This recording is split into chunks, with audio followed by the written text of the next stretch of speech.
عرفان سلطانی ایک صاحب تھے پروٹیسٹر، انہوں نے ان کو گرفتار کیا ہوا تھا ایران نے، تو خبریں یہ چل رہی تھیں کہ ان کی ایگزیکیوشن آج ہو جائے گی، لیکن ٹرمپ کے پہلے مطالبات کے بعد بہرحال آج ایگزیکیوشن ہوئی نہیں، جس کو ٹرمپ نے کہا کہ میرے کہے کے اوپر انہوں نے ایگزیکیوشن ٹال دیا۔ ہو سکتا ہے ایسے ہی ہو، آئی ڈونٹ نو، لیکن کیا حملہ ٹل گیا یا حملے کا خطرہ موجود ہے؟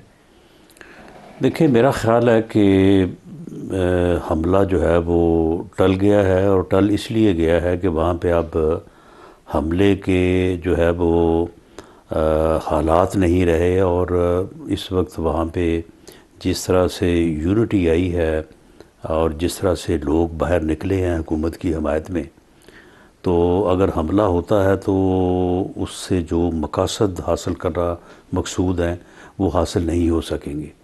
اور اس میں دیکھیں، بعض چیزوں کا جو ہے وہ نقصان اور فائدہ جو ہے وہ ساتھ ساتھ ہی ہوتا ہے۔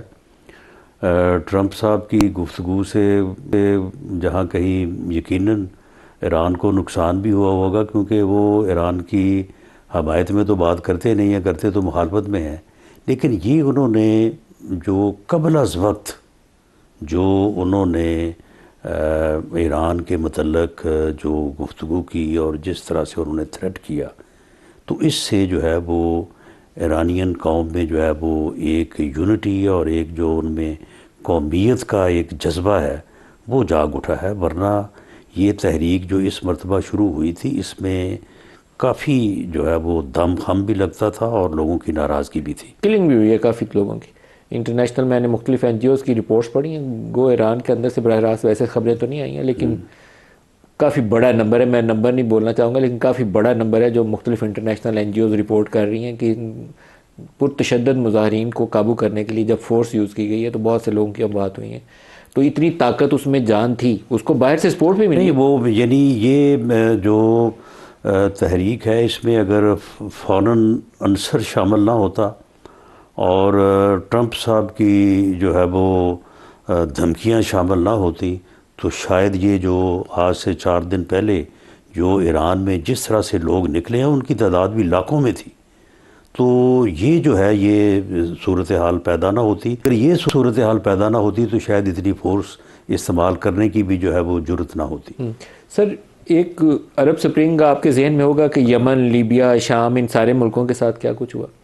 مجھے لگتا ہے کہ اس کا فیز 2 امریکہ نے پلان کر رکھا ہے، وہ انفولڈ ہوگا اور صرف ایران تک رکے گا نہیں، کیونکہ ایران کے بعد وہ دوسرے جو خطے کے ممالک ہیں، دیکھیں آپ یمن کی صورتحال پہ کبھی آنکھیں نہیں بند کر سکتے، جو کچھ غزہ میں اس وقت ہو رہا ہے، اور ٹرمپ نے ابھی وہ پیس بورڈ قائم کرنا ہے، اس پہ آنکھیں نہیں بند کر سکتے۔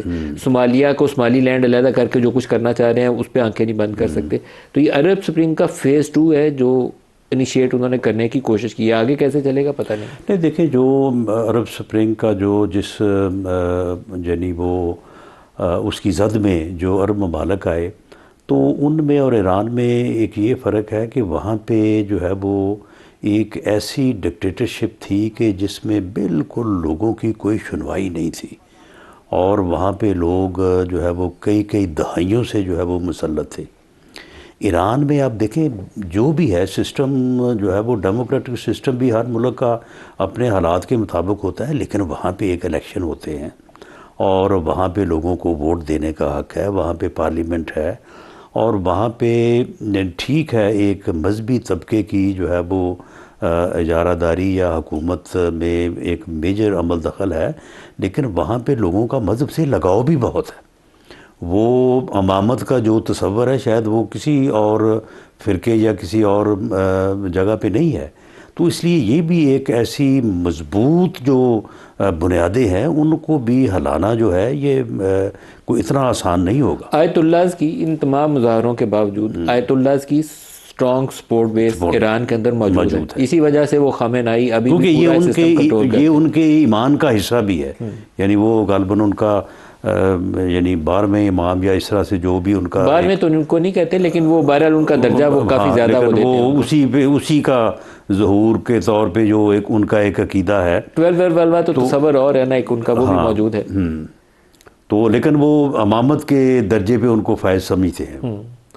تو آیت اللہ کی سپورٹ جو ہے وہ ہو سکتا ہے کہ ایران کے انٹرنل سچویشن کو سنبھالنے میں، اور اگر خدا نہ خواستہ یعنی باقی عرب سپرنگ میں تو یہ ہو نا کہ جس ملک کو بھی انہوں نے اپنا جو ملک اس کی زد میں آیا وہاں پہ جو ہے وہ ایک قسم کا جو ہے وہ حکمران طبقہ ختم ہو کے تو باقی ڈفرینٹ گروپس اور ڈفرینٹ جگہوں پہ ایک ایک ملک جو ہے وہ 3 جگہوں پہ تقسیم ہو گیا.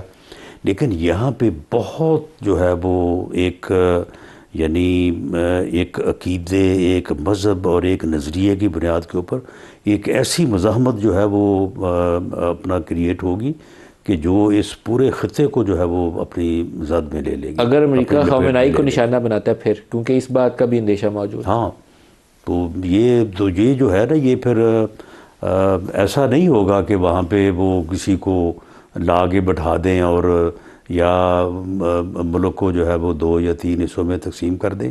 یہ ایک بہت بڑی ایسی موومنٹ ہوگی. آگے آپ دیکھیں یہ افغانستان میں جو ہوا ہے تو پوری دنیا کے لیے درد سر نہیں بنا ہوا وہ. اور سر درد ساری رہنا فی الحال وہاں بہتری ہونے کا بھی امکان ہاں نہیں. تو وہی بات ہے نا. تو لیکن افغانستان اور ایران آپ دیکھیں نا کہ کتنا فرق ہے.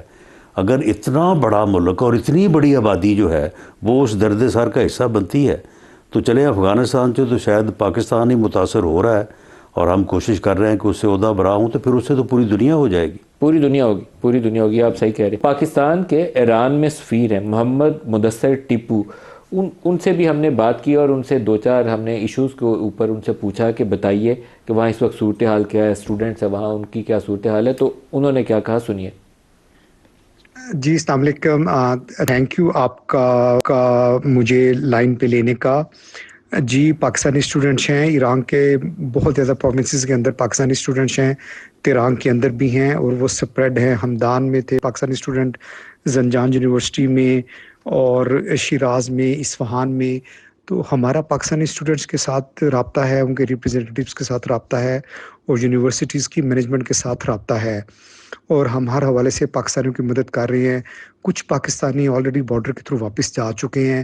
کچھ آج صبح جو مہان کی فلائٹ تھی اسلام آباد کے لیے اس میں چلے گئے ہیں. ہماری ایڈوائزری بھی ایشو ہوئی ہے فارن منسٹری کی، جس کو پاکستانی نیشنلز کو چاہیے کہ پوری طرح ایڈہیئر کریں.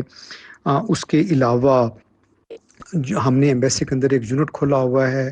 وہ جو یونٹ ہے وہ 24 گھنٹے کام کر رہا ہے. اس میں آفیسرز ہیں، ایمبیسی کا سٹاف ہے، ہماری لینڈ لائنز ہیں. جو سب سے بڑا ایشو ہے کہ ایران میں وائی فائی کا کمپلیٹ بلیک آؤٹ ہے. اس کی وجہ سے کافی زیادہ ڈسرپشنز ہیں کنیکشنز میں، تو بہت زیادہ ہے. ہمیں بہت زیادہ کالز آ رہی ہیں. اگر میں مبالغہ آرائی نہ کروں تو میرے خیال ہے ہمیں سینکڑوں کالز آ چکی ہیں پیرنٹس کی، اور ہم پیرنٹس کو بھی کالنگ کر کے ان کے بچوں کے متعلق بتا رہے ہیں جو ہمیں ریچ آؤٹ کر رہے ہیں، اور ہم بچوں کو بھی ان کے پیرنٹس کے متعلق بتا رہے ہیں. ہماری 2 لیڈی آفیسرز آج ڈفرینٹ یونیورسٹیز میں گئی ہیں تہران کی. وہاں پہ جا کے وہ اسٹوڈنٹ سے مل کے آئی ہیں تاکہ انہیں ایشورنس ہو کہ ایمبیسی ان کے ساتھ کھڑی ہے. جو امپورٹنٹ چیز ہے اسٹوڈنٹس کو ابھی یہاں پہ جو فارن اسٹوڈنٹس ہیں ان کو ایران نے 1 مہینے کی چھٹی دے دی ہے. سو اس کا پریکٹیکلی مطلب ہے کہ اب اسٹوڈنٹس مارچ کے مڈل میں واپس آئیں گے اپنی یونیورسٹیز کے اندر. تو اس میں بھی ہم نے مینجمنٹ کے ساتھ رابطے میں کہ اب اسٹوڈنٹس کے لیے مزید کیا اقدامات کرنے چاہیے. کچھ میڈیکل اسٹوڈنٹس ہیں جن کی کوئی مینڈیٹری پریکٹس ہوتی ہے، ان کو ابھی تک نہیں انہوں نے الاؤ کیا، لیکن میجورٹی کے اسٹوڈنٹس کو انہوں نے الاؤ کر دی ہے کہ وہ اپنے وطن میں واپس چلے جائیں یا چھٹیاں یہاں پہ گزار لیں جیسے اسٹوڈنٹس کمفرٹیبل ہیں. اور اس کے علاوہ ہماری جو ٹریڈ کے کچھ ڈیلیگیشنز ہیں ان کے ساتھ ہم رابطے میں ہیں. کچھ لوگ بزنس ڈیلیگیشنز کے لیے پاکستان سے آنا چاہ رہے تھے. ہم ان کو ایڈوائز کیا ہے کہ نیکسٹ سٹیپ کیا ہیں. اور جو آپ نے کویسچن پوچھا ہے کہ سیکورٹی اور بارڈر مینجمنٹ کے حوالے سے ہمارا انسٹیٹیوشنز ہمارے آپس میں رابطے میں ہیں. ہمارے جوائنٹ ورکنگ گروپ بنے ہوئے ہیں.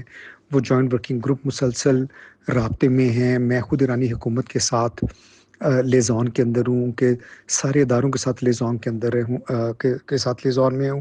بارڈر اتھارٹیز کے ساتھ ہم رابطے میں ہیں. جو پاکستانی بارڈر کے تھرو جانا چاہتے ہیں انہیں ہم فیسیلیٹیٹ کر رہے ہیں. اور آپ نے تجارت کا پوچھا تو تجارت ہو رہی ہے.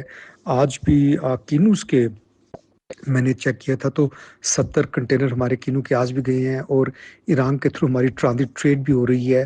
تو ہماری کوشش ہے جی کہ ایمبیسیز میں جتنا مؤثر کردار ادا کر سکے وہ کر سک رہی ہے. اس طرح ہماری کونسلیٹ ہے مشہد کے اندر ہے، زہدان کے اندر ہے، ان کے ٹیلی فون نمبرز ہمیں دیے ہوئے ہیں.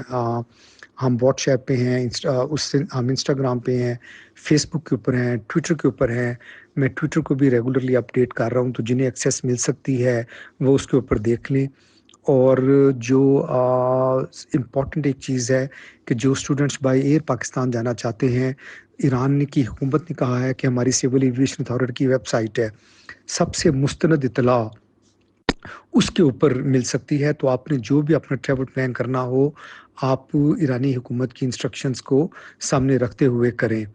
اور اس کے علاوہ میرا کمیونٹی کو پیغام یہ ہوگا کہ آپ اپنے ڈاکومنٹس کو اپنے پاس رکھیں، جو اسینشیل کموڈیٹیز ہے وہ اپنے پاس رکھیں، ایگزٹ اسٹیمپ جنہیں چاہیے وہ ضرور رکھیں، اپنے ویزے کو اپنے پاس رکھیں تاکہ اگر ضرورت پڑے تو وہ اپنے اقدامات کر سکیں.